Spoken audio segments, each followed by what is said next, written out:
Bonjour Jean-François Debat. Bonjour. Merci de nous recevoir dans votre bureau de l'Hôtel de Ville pour cette interview de rentrée sur Radio Scoop. Avec plaisir. L'occasion pour nous d'évoquer l'actualité et les préoccupations des Burgiens.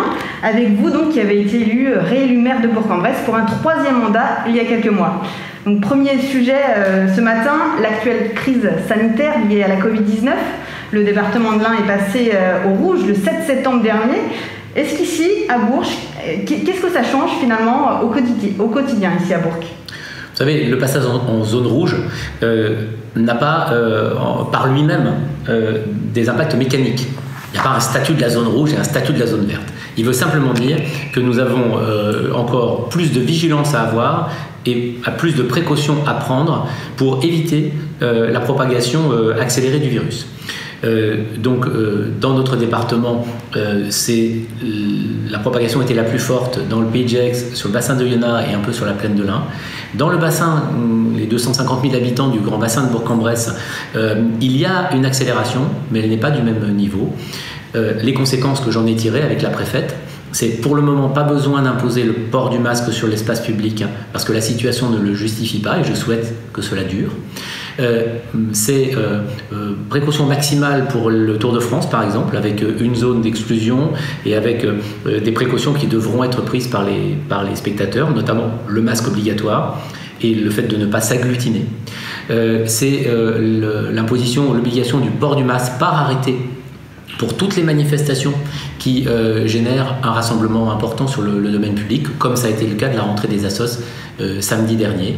Et ce sont des précautions, je dirais, encore plus importantes, des messages de vigilance vis-à-vis de la population, notamment sur les rassemblements privés. Est-ce que néanmoins, vous préparez, toujours en lien avec la préfecture, des scénarios s'il fallait durcir le ton? Alors, sur ces sujets-là, c'est l'ARS, l'État, qui est avec la préfète, qui est à la manœuvre. Je suis en lien permanent avec l'ARS et avec la préfecture, et ainsi qu'avec la directrice du centre hospitalier de Bourg-en-Bresse. Les autorités sanitaires ont préparé, se préparent aux issues possibles, notamment au développement de malades. L'objectif de tous, c'est de l'éviter. Et donc, c'est de rappeler, la nécessité de se protéger. Et dans le cadre privé, également quand on est à l'extérieur, dès lors qu'il y a des rassemblements, dans le cadre des réunions.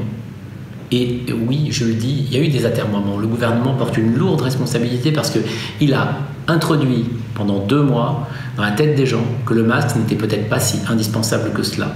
Aujourd'hui, nous le payons. Parce qu'aujourd'hui, un certain nombre de gens ont entendu le Olivier Véran du début qui disait non, c'est pas du tout indispensable si on n'est pas soignant. Et aujourd'hui, un certain nombre de personnes ont du mal à mettre le masque. Et le masque, c'est jusqu'au nez et pas sous le nez. Est-ce qu'on peut faire un point au jour d'aujourd'hui sur les écoles de Bourg-en-Bresse et les crèches? Est-ce qu'il y a des cas de contamination? Qu'est-ce que ça donne? Il y a eu des cas de contamination, de suspicion. À chaque fois, les mesures sont prises par l'ARS en lien avec l'éducation nationale et la ville. J'invite d'ailleurs les gens à avoir des masques réutilisables plutôt que les masques chirurgicaux jetables, qui sont une pollution, un gaspillage. Ayons chacun 2 masques tissus, changeons-les tous les jours, en le lavant le jour où on ne s'en sert pas. Et on n'a pas besoin et c'est beaucoup moins coûteux d'ailleurs que d'avoir des masques chirurgicaux en permanence. J'ai vu beaucoup oui, c'était une rentrée sérieuse, c'était une rentrée un peu sévère, dans laquelle il y avait peut-être plus de tension, mais malgré tout, j'ai trouvé que et les personnels de l'éducation nationale et les personnels de la ville, et également les enfants, étaient très conscients de la situation. Nous devons vivre avec. Vous avez évoqué déjà les mesures sanitaires qui seront sur le Tour de France qui est là aujourd'hui, vendredi. Situation inédite, néanmoins, Bourg-en-Bresse aura quand même le cœur à la fête avec le passage du Tour. Le Tour de France, c'est forcément une fête. C'est vrai qu'il ne peut pas se passer tous les ans comme cette année. Malgré tout, moi je suis quand même heureux que le Tour de France ait lieu. Je suis heureux qu'il passe à Bourg-en-Bresse. Bien sûr, ça ne sera pas la même fête qu'à l'accoutumée. Mais néanmoins, j'invite les Burgiens, les habitants du bassin de Bourg-en-Bresse, à se répartir sur l'ensemble du parcours. Plutôt qu'à s'agglutiner à tel ou tel endroit, à ne pas créer 3 rangs, comme on l'a vu à Lyon, 4-5 rangs de spectateurs. C'est la raison pour laquelle j'ai décidé avec la préfète qu'il n'y aurait pas de huis clos étendu, qu'il n'y aurait pas de zone d'exclusion de 400 mètres, pour éviter qu'à la sortie de ces 400 mètres, les gens ne soient agglutinés. C'est la fête, on va dire, modèle Covid. Mais je crois quand même que c'est une bonne chose que le Tour de France ait lieu pour le moral de tout le monde, de ceux qui aiment le Tour, de ceux qui l'aiment moins. Une fête populaire, une fête du sport, vous le disiez. À Bourg, on a 3 clubs de haut niveau, la JL Bourg donc en JP Elite pour le basket, l'US Bressanne en national pour le rugby et côté foot, donc le FBBP 01. Est-ce qu'avec la deuxième vague de Covid qui arrive, est-ce qu'il y a un risque que ces clubs évoluent à huis clos? Alors, d'abord, j'espère qu'il n'y aura pas de deuxième vague au plan global. En second lieu, les présidents de ces clubs, qui sont tous des clubs professionnels, savent bien que c'est un risque et qu'il faut vraiment que chacun reste le plus sérieux possible. Je le dis aux supporters, éparpillez-vous dans les tribunes, ne vous regroupez pas. Le risque, c'est de vous pénaliser et c'est de pénaliser votre club s'il devait ensuite être amené à évoluer à huis clos parce que la tribune CGT serait devenue un cluster ou parce que Equinox serait devenu un cluster. Donc chacun doit faire preuve de responsabilité. Les dirigeants de club, ils en ont, et aussi les supporters. Cette crise du Covid, pour les clubs, c'est aussi des difficultés financières. Est-ce que c'est des discussions que vous avez eues avec les présidents? Vous savez, c'est le cas de commerçants, c'est le cas de professionnels, c'est le cas bien sûr de ces clubs qui sont aussi des employeurs, c'est le cas parfois de plus petites associations. La ville ne pourra pas pourvoir, ou la communauté d'agglomération ne pourront pas pourvoir à tout. Pour le moment, je crois que la saison qui vient de s'écouler, il y avait aussi eu des baisses de dépenses. Les salaires des joueurs ont été pris en charge à un moment par le chômage partiel. Donc c'est plutôt la saison qui vient et les partenariats qui peuvent peut-être être plus inquiétants, parce qu'évidemment un certain nombre d'entreprises qui ont elles-mêmes des difficultés risquent de ne pas reprendre leur partenariat.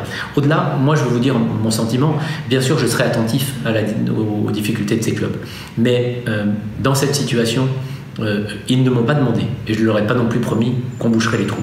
Je le dis aussi, c'est le modèle économique du sport dans son ensemble qui doit évoluer. On a bien vu au niveau de la Ligue 1, il y a des clubs qui ont baissé les salaires. Si à la fin il y a effectivement une évolution, une remise en cause d'une partie du modèle économique du sport professionnel, c'est plus difficile pour des clubs de budget moyen comme les nôtres que pour des très grands clubs avec des budgets de plusieurs centaines de millions d'euros. Mais c'est aussi finalement l'équilibre économique de l'ensemble de ces sports qui pourra être modifié dans les années qui viennent. J'y serai évidemment attentif parce que c'est un vecteur de vie dans notre territoire, un vecteur de dynamisme, et aussi parce que je suis passionné de sport, mais je pense que pas plus que d'autres entreprises, les clubs n'échapperont, les ligues n'échapperont à des réorganisations en fonction de ce qui est en train de se passer sur le plan économique. D'accord. Et est-ce que vous, en tant que maire, vous avez votre mot à dire dans les décisions qui pourraient être prises par la préfecture de l'Ain sur d'éventuels huis clos? Tant avec le préfet Cochet qu'avec la préfète de la Robertie, nous avons des relations de travail très suivies. Aucune décision n'a été prise par la préfète qui concerne l'agglomération ou la ville sans m'en avoir parlé. Naturellement, si des décisions en ce domaine étaient envisagées, je ne doute pas que nous aurions là encore un dialogue préalable avec les clubs et entre l'État et la ville. Autre sujet que nous avons évoqué avec vous ce matin, ce sentiment d'insécurité que ressentent certains Burgiens, ça a été un des thèmes de campagne. Ça a été un des thèmes décidés par l'opposition Front National et droite extrême. C'est pas surprenant. Donc ça ne suffit pas pour dire qu'il y a un réel sentiment, une réelle insécurité à Bourg-en-Bresse aujourd'hui. C'est pas parce que M. Réagnan et M. Buisson l'ont dit, d'ailleurs contre les chiffres, que le problème est aigu. Il est toujours sérieux, il faut toujours s'en occuper, mais je ne peux pas les laisser dire dans le débat public que nous aurions à Bourg-en-Bresse un problème particulier ou une dégradation de la situation, parce que c'est simplement inexact. Le déconfinement, parce que ça s'est vu dans notre grande métropole, le déconfinement a provoqué le retour peut-être à la vie normale et plus d'incivilité. Je ne vous dis pas. Pour Bourg-en-Bresse, est-ce que ça... Je ne vous dis pas qu'il n'y a pas eu de phénomène comme dans d'autres villes. Je dis simplement que, je rappelle, la campagne électorale, on était avant le confinement. Voilà. Et donc, je le dis clairement, sur les 10 dernières années, la délinquance a baissé à Bourg-en-Bresse. Nous sommes dans le dernier tiers des villes de notre strate. Et ça n'est pas parce que certains avaient décidé d'en faire un thème de campagne que c'était une réalité dont les gens me parlaient. Je suis toujours vigilant, toujours mobilisé sur ces sujets, avec le commissaire, avec la police municipale, avec les éducateurs de prévention, et je continuerai. Autre chose est les phénomènes de cet été, qui, comme dans d'autres villes, effectivement, le déconfinement, le fait que les gens sont moins partis en vacances, le fait finalement que cette ambiance un peu générale de contrainte, les interventions également sur des réseaux comme la police le fait régulièrement, des réseaux de trafic, oui, a amené à des phénomènes d'incivilité plus forte, voire de délinquance. Il y a eu des voitures brûlées à la Croix-Blanche au cours de l'été, d'une manière qui, je dirais, qui était il y a eu une période de tension pendant un certain nombre de jours. Il a été réglé. Il y a eu une réaction des pouvoirs publics, une réaction de la ville, une réaction de la police. Je ne dis pas qu'il ne se passe rien à Bourg-en-Bresse. Et cet été, il s'est passé un certain nombre de choses, mais il y a eu des réactions, et aujourd'hui, ces phénomènes ont été réglés. Ils ne sont jamais définitivement, parce que c'est finalement malheureusement un fait de société, mais nous continuons à être vigilants, et comme d'autres villes de France, moins que d'autres, mais comme d'autres, Bourg-en-Bresse a effectivement été touché par ces phénomènes. La rentrée semble, je dirais, ramener également le calme, mais il y a de la tension dans la société, on le sent. Il y a la tension d'automobilistes, dès qu'il y a un petit incident, il y a de l'agressivité, moi je le ressens comme cycliste, de la part de certains automobilistes, il y a de l'agressivité des cyclistes vis-à-vis des piétons, il y a cette tension, et je crois qu'il est notre responsabilité de ne pas les exacerber, mais au contraire d'y répondre. Justement, quelles sont vos priorités en matière de sécurité dans ce mandat ? Écoutez, les mêmes que depuis 10 ans. L'avantage d'avoir été réélu une 3e fois, c'est que je peux m'appuyer sur ce qui a été fait auparavant. Ce qui paye, c'est un travail sur le terrain de présence, de coordination police municipale, police nationale. C'est le fait d'apporter des réponses adaptées à des phénomènes qui sont parfois pas dramatiques, mais qui suscitent de l'énervement. Ça a été le cas des mariages en ville. Il y en a toujours aujourd'hui 1 ou 2 par an qui causent du bruit, des incivilités, etc. Mais aujourd'hui, nous avons des caméras, nous les utilisons, nous verbalisons, nous prévenons les mariés et ces nuisances ont diminué. Donc, nous allons poursuivre dans ce sens. J'ai toujours indiqué que la vidéoprotection, nous en développons tous les ans, un peu, dans les endroits où il y a de vrais sujets. Ça a été autour des boîtes de nuit, des établissements de nuit, c'est dans l'hypercentre, c'est dans le cœur de certains quartiers. Nous continuerons dans ce sens. Et je le dis simplement, j'avertis, moi, ceux qui sont tentés d'en faire leur fonds de commerce politique, qui sont chez nous, la droite dure de M. Réagnan et de M. Wauquiez, que je ne confonds pas avec la droite républicaine plus classique et l'extrême droite du Rassemblement national, que je ne les laisserai pas, je dirais, contribuer à de la tension pour des motifs politiques. D'accord. L'un des grands chantiers du centre-ville sous cette mandature, c'est celui du carré à Millau, un chantier qui se poursuit. Quand on se promène en centre-ville, on voit que ça avance. Où en est le chantier, justement ? Et est-ce qu'il avance comme prévu après tous les retards qui se sont accumulés ? Alors oui, après tous les retards, comme vous dites, et notamment les retards liés parfois à des problèmes de conception, ensuite par la nécessité de laisser à l'entreprise Florio une chance de repartir. Donc nous avons notamment sur le conservatoire perdu 6 mois pour permettre à l'entreprise Florio de conserver ce marché et donc aux 150 salariés de garder un emploi. Oui, nous sommes dans les délais. Alors initialement, c'était prévu, la livraison était prévue à la fin de cette année. Très franchement, aujourd'hui, nous sommes plutôt à l'été prochain. Voilà, le conservatoire se poursuit. Et puis l'autre grand chantier qui est donc du carré Amiot. Alors il y a celui qui est parti, hein, celui du Faute Courte, de l'opération privée. Et l'autre grand chantier du centre-ville, c'est la reconquête des logements. Nous sommes avec l'opération Action Cœur de Ville. C'est un programme massif dans lequel la ville, la communauté d'agglomération sont partenaires aux côtés de l'État, d'Action Logement, de l'Agence nationale d'amélioration de l'habitat.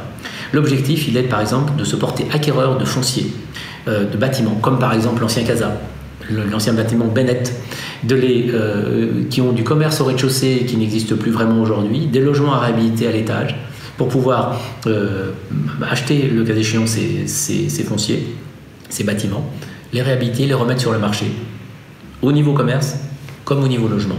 Il faut que l'on puisse, c'est déjà le cas depuis un certain nombre d'années, revenir habiter à Bourg-en-Bresse. Et une part importante des nouveaux logements dont Bourg-en-Bresse a besoin pour accueillir de nouveaux habitants, ils existent déjà.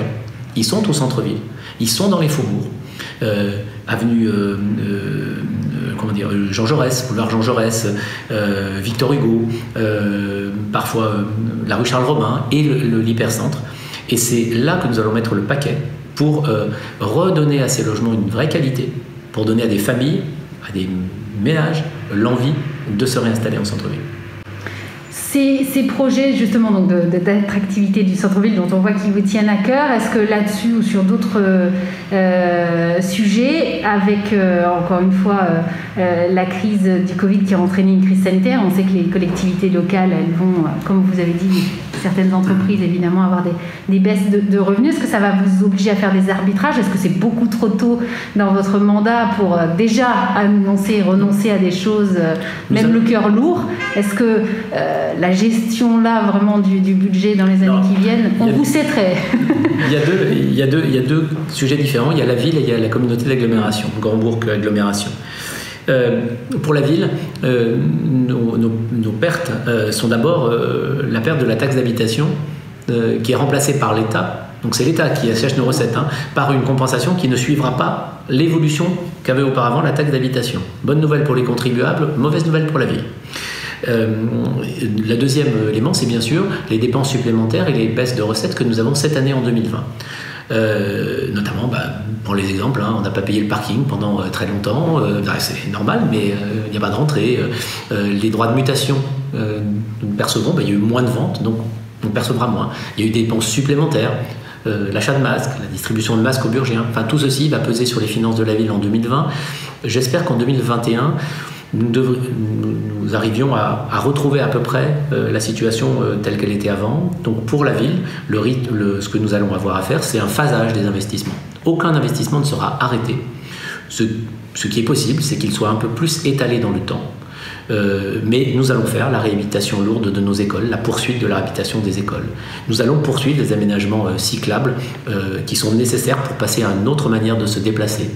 Nous allons terminer le carré Amiot, mais aussi engager l'opération du Pont de Lyon et la rénovation urbaine du quartier du Pont des Chèvres. Pour la communauté d'agglomération, le risque est différent. La communauté d'agglomération ne perçoit pas d'impôt des ménages, elle perçoit des impôts des entreprises. Donc par définition, les entreprises ont des difficultés, elles en auront encore l'année prochaine. Donc nous subissons des pertes de recettes qui peuvent être plus importantes dans la durée. Par ailleurs, le gouvernement n'a pas de meilleure idée en ce moment que de nous enlever encore des impôts des entreprises contre une compensation. Certes, à l'euro près comme d'habitude, ce qui va réduire nos capacités. Donc pour la communauté d'agglomération aussi, il faudra faire des choix. Si nous voulons faire plus pour la réhabilitation thermique des logements, plus pour les aménagements d'entrée de ville, pour mettre par exemple plus de voies bus et de voies vélos sur les principales avenues qui rentrent à Bourg-en-Bresse, réaliser les projets qui sont prévus sur le territoire, mais il faudra faire des arbitrages bien c'est notre travail d'élu. Nous allons prendre quelques semaines, quelques mois jusqu'à la fin de l'année pour faire ces arbitrages et nous serons en état de marche au printemps 2021 avec un programme d'investissement qui sera connu et qui sera compatible avec nos recettes, mais la Chambre régionale des comptes est en train de faire l'audit de la CA3B et sa situation financière reste saine. Vous êtes le maire de Bourg-en-Bresse, mais vous êtes aussi le président du groupe socialiste à la région Auvergne-Rhône-Alpes. Les élections régionales se déroulent en mars prochain. Serez-vous candidat ?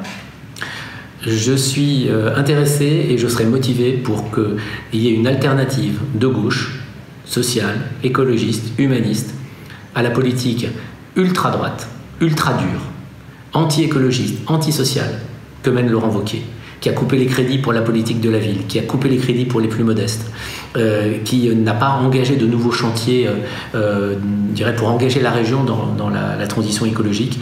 Donc oui, je suis intéressé pour participer à cette dynamique. Avec quelle responsabilité, je ne le sais pas. Mais j'ai une conviction, c'est que si elle sait s'unir, on l'a vu aux élections municipales à Bourg-en-Bresse par exemple, nous étions tous unis, nous avons gagné dès le premier tour. Dans d'autres villes de France, c'est l'alliance des écologistes, des socialistes, de la gauche, jusque à des entrepreneurs ou à des commerçants qui se sont engagés, qui a permis de faire revivre cette espérance d'une alternative face à une droite libérale, modérée, européenne, mais droite libérale qu'incarne Emmanuel Macron, face à cette droite dure qu'incarne Laurent Wauquiez. Et c'est la seule alternative possible. Pour ça, il faut être ensemble. Et aujourd'hui, ce qui me soucie, ça n'est pas ma place dans l'édifice. C'est qu'aujourd'hui, les écologistes semblent, en Auvergne-Rhône-Alpes, avoir décidé d'y aller tout seuls et d'organiser une sorte de primaire à gauche. Et moi, je leur dis, vous prenez une lourde responsabilité. Plus nous serons divisés, moins nous aurons de chance de battre Laurent Wauquiez. Plus nous serons divisés, si nous sommes divisés, comment expliquer, comment convaincre les gens de gauche qui veulent une autre politique sociale, écologiste, humaniste, républicaine, qu'il y a une vraie alternative. Et moi, mon objectif, c'était pas de savoir si la liste socialiste radicale, communiste, divers gauche, va avoir plus de voix que la liste écologiste, ou si ça va être l'inverse. Ce qui est l'objectif des dirigeants d'Europe Écologie Les Verts. Moi, c'est pas ça qui m'intéresse. C'est pas un concours de bodybuilding pour savoir qui a le plus gros muscle. C'est la question de savoir si nous sommes capables, ensemble, d'ouvrir une perspective, parce qu'elle sera décisive pour la suite. En 2022, il y a les élections présidentielles. Chacun sait qu'avec le mode de scrutin, il faut être dans les 2 premiers. Et que s'il n'y a pas un candidat commun, ou une candidate, de la gauche et des écologistes, personne n'y sera. Et l'enjeu, c'est que 2021, ça soit la répétition de cela. Et c'est pour ça que moi, je passe aujourd'hui toute mon énergie à bâtir cette alliance. Ma place dans l'édifice, encore une fois, importe peu. Je vous dirai le moment venu quelle est ma décision. Donc ça veut dire que ces discussions avec Europe Écologie Les Verts ont déjà commencé. Elles ont commencé, mais pour le moment, les écologistes nous ont dit non merci. Et je pense qu'ils font une faute politique. Ils portent une lourde responsabilité. Et d'ailleurs, beaucoup d'élus écologistes, beaucoup de citoyens qui sont très proches, ne comprennent pas cette logique de division. Encore une fois, l'objectif, il est suffisamment important aujourd'hui pour qu'on sache se rassembler. C'est pour ça que moi, je dis, il n'y a pas d'exclusive.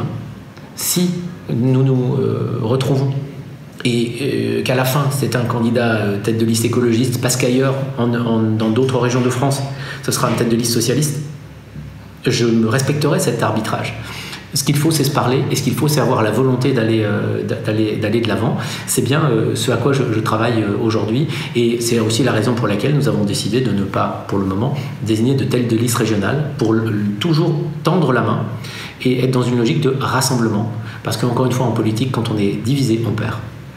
Ce qui est difficile, et on peut, bien sûr, cette communication de Laurent Wauquiez, vous l'avez déjà évoquée et critiquée, néanmoins, il a, en 6 ans, réussi à peut-être mettre dans la tête des Auvergnats Rhône-Alpins que lui, c'est la région c'est lui, avec cette présence, surprésence médiatique. Est-ce que, du coup, là, vous partez pas avec un... Vous savez, personne n'est propriétaire de la région, personne n'est propriétaire d'une collectivité. Ça n'est pas parce que je suis maire depuis plus de 12 ans que si les choses se passent normalement, je ferai un 3e mandat jusqu'au bout, si Dieu me prête vie, comme on dit, que je suis propriétaire de Bourg-en-Bresse. Quand la ville de Bourg-en-Bresse agit, ce n'est pas Jean-François Debat qui agit, mais la région c'est pareil. Aujourd'hui, il est le président de la région. Aujourd'hui, il utilise les moyens de la région pour faire campagne, ce qui est quand même plus ennuyeux, mais il n'est pas propriétaire de la région. La région existait avant lui. L'offre de TER, c'est nous qui l'avons bâtie, ça n'est pas lui.